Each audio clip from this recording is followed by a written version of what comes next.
मित्रों नमस्कार, आप देख रहे हैं मास इंडिया और मैं विभू कुमार झा। इस वक्त पूर्व आईपीएस ऑफिसर अमिताभ दास सर से जानेंगे कि 2 दिन के अंदर में जो है दरोगा की जान ले ली गई है और काफी निर्मम हत्या कर दी गई।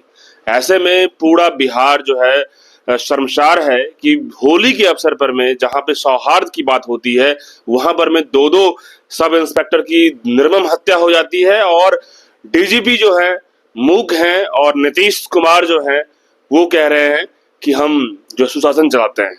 पूर्व आईपीएस सर से जानेंगे। सर स्वागत है। धन्यवाद आपका। ये दो सब इंस्पेक्टर की मौत होती है और उसके बाद जो है मामला ये होता है कि पुलिस भी हाथ पे हाथ धर के रह जाती है। क्या कहेंगे? देखिए, बिहार में बिल्कुल अराजकता फैल गई है और अब तो पानी जो है सर के ऊपर से गुजरने लगा है। देखिए, 2 दिन में बिहार में 2 पुलिस पदाधिकारियों की हत्या कर दी अपराधियों ने, 12 मार्च को और 14 मार्च को। 12 मार्च को अररिया जिला की घटना है। वहाँ एक फुलकाहा थाना है। फुलकाहा थाना को सूचना मिली कि वहाँ का एक क्रिमिनल है अनमोल यादव, वो मार्केट में घूम रहा है, तो थाना की टीम ने जाकर अनमोल यादव को पकड़ लिया। उसके बाद अनमोल यादव के साथी आ गए, वहां जुट गए, उन्होंने पुलिस टीम पर हमला कर दिया। अनमोल यादव को उन्होंने छुड़ा लिया और हमला में उन्होंने जो एएसआई थे फुलकाहा थाना के, राजीव रंजन मल्ल नाम था, राजीव रंजन मल्ल का खून कर दिया। ये 12 मार्च की घटना है। और 14 मार्च को आ जाइए मुंगेर जिला में मुफस्सिल थाना है। वहां सूचना मिली कि एक नंदलापुर गांव है, वहां रणवीर कुमार नाम का एक आदमी उत्पात मचा रहा है। तो पुलिस टीम गई वहां पर, तो रणवीर कुमार के परिवार वालों ने मतलब धारदार हथियार से, एक एएसआई थे संतोष सिंह के सर पर हमला कर दिया। उनका बिल्कुल सर फट गया और संतोष सिंह की मौत फिर पारस अस्पताल में हो गई। तो 2 दिनों में 2 पुलिस अधिकारियों की अपराधियों ने हत्या कर दी है। और ये जो हमारे हैं सुशासन बाबू, वो ढोल पीट रहे हैं कि एकदम जीरो टॉलरेंस है हमारा क्राइम पर। और देखिए, बिहार में तो ये होना, डीजीपी कह रहे हैं कि नेचुरल लगता है डेथ हुआ है अररिया में जो राजीव रंजन है, क्योंकि वो बेहोश हो गए।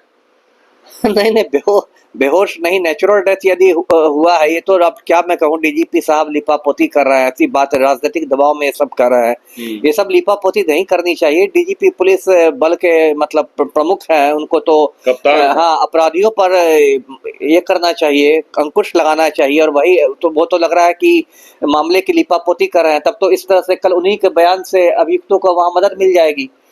यदि अभियुक्तों को पर हत्या का केस हुआ होगा तो डीजीपी साहब के बयान से उन लोग को मदद मिल जाएगी कि डीजीपी साहब खुद कह रहे हैं कि प्राकृतिक मौत है। वही तो मीडिया में चर्चा इस बात को लेकर तेज है कि डीजीपी भी स्पष्ट बयानबाजी नहीं कर रहे हैं। नहीं, बहुत दुर्भाग्यपूर्ण बात है।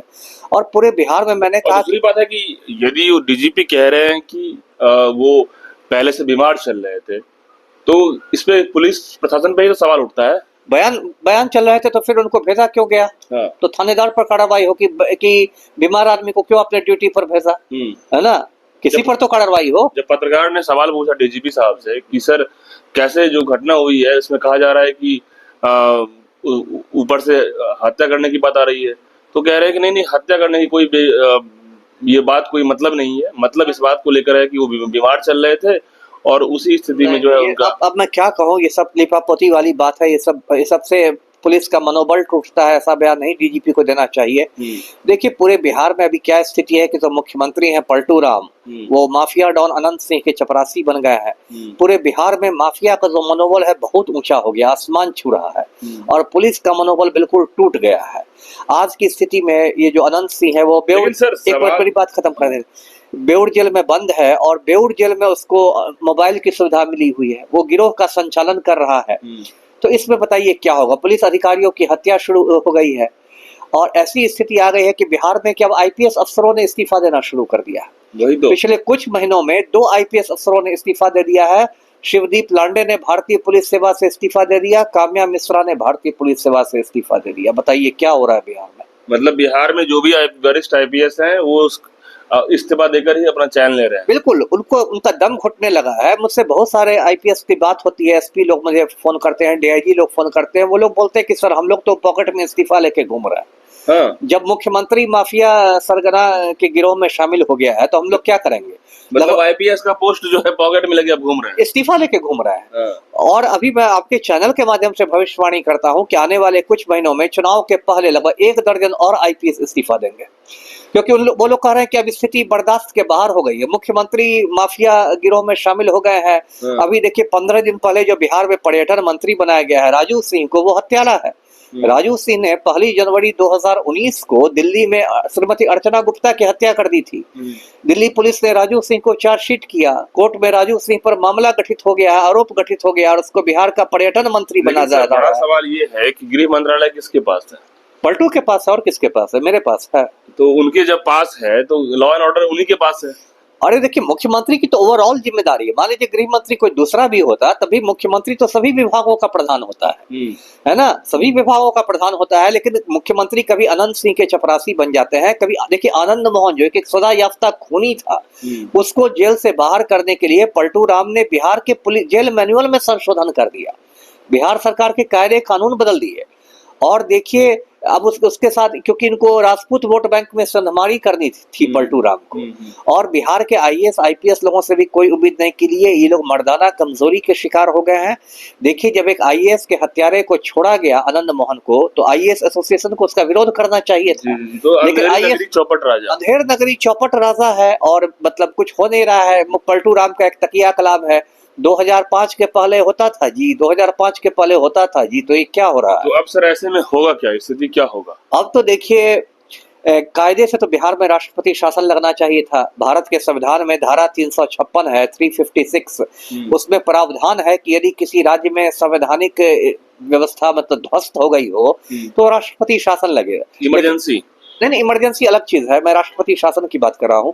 लेकिन यहाँ तो क्या होगा, केंद्र में तो मोदी जी बैठे हैं, मोदी की सरकार भी जदयू के समर्थन से है, वहाँ ललन सिंह मंत्री हैं, तो राष्ट्रपति शासन तो लगेगा नहीं बिहार में, नहीं यहाँ के राज्यपाल वो रिपोर्ट करेंगे। के बाद इलेक्शन तक चल सकता है, क्यों नहीं चल सकता है, लेकिन वो तो लगेगा नहीं, वो कोई विकल्प नहीं। अभी तो मोदी आए भागलपुर में तो कहते हैं पलटू राम को कि तो मेरा लाडला है, तो लाडला की सरकार कैसे बर्खास्त होगी? मतलब एक ही उपाय है राष्ट्रपति शासन। और दूसरा उपाय है कि जो चुनाव हो नवंबर में, उसमें जनता जो है वो पलटू को बाहर का रास्ता दिखा दे।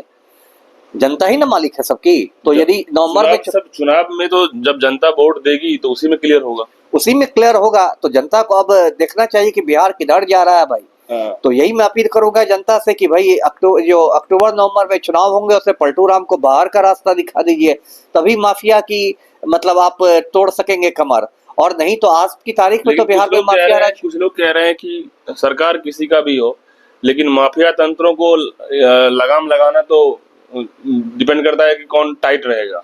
ये बात सही है कि लगभग ज्यादातर आरजेडी में भी लोग कह रहे हैं कि जंगल राज में वही हाल होता है। बिल्कुल ये बात सही है कुछ हद तक कि आरजेडी में भी देखिए जब लालू राबड़ी की सरकार थी तब शहाबुद्दीन का नंगा नाच होता था, अभी भी आरजेडी में क्रिमिनल सब बैठे हुए हैं, ये बात सही है। लेकिन तब भी रोटी पलटती। प्रताप को देखे थे, हाँ, एक सिपाही से नचवा रहे थे, सस्पेंशन का धमकी देके, नाचो नहीं तो सस्पेंड करेंगे। तो मतलब मोटा मोटी सब पार्टियों की वही स्थिति, लेकिन तब भी रोटी पलटती रहनी चाहिए, है ना। पलटू को थोड़ा अहंकार हो गया है जी। तो ये हालत है। फाइनली राष्ट्रपति शासन की बात आ रही है कि जिस तरीके से नीतीश कुमार के राज में सरेआम जो है अब पुलिस ऑफिसर काफी ज्यादा असहज हैं, निर्मम हत्या की जा रही है, माफिया लोगों की जो है मनोबल बढ़ रहा है और बिहार में माफिया तंत्र का ही लगातार जो है बढ़ावा है। तो ऐसे में बड़ा सवाल है कि लॉ एंड ऑर्डर जो है पूरी तरीके से ध्वस्त हो चुकी है। नीतीश कुमार सोए हुए हैं, वहीं डीजीपी के बयान से भी लग रहा है कि लीपापोती करके बयान दे रहे हैं, ऐसे कि लग रहा है कि पुलिस के कप्तान होने के बावजूद भी उन्हें जो है संवेदनहीनता दिख रही है उनके साथ। और ऐसे संवेदनहीन जब मुख्यमंत्री नीतीश कुमार और डीजीपी रहेंगे तो बिहार के माफिया और बिहार के जो अपराधी हैं वो तो खुलेआम नंगा नाच करेंगे। तो ऐसे में बड़ा सवाल है इस पर में क्या अब सवाल उठता है कि राष्ट्रपति शासन ही एक ऑप्शन है या फिर नवंबर में सत्ता में रहने वाले लोगों को रास्ता दिखाने की जरूरत है। बहुत बड़ा सवाल है। ऐसे में आप क्या सोचते हैं, कमेंट बताइएगा। धन्यवाद।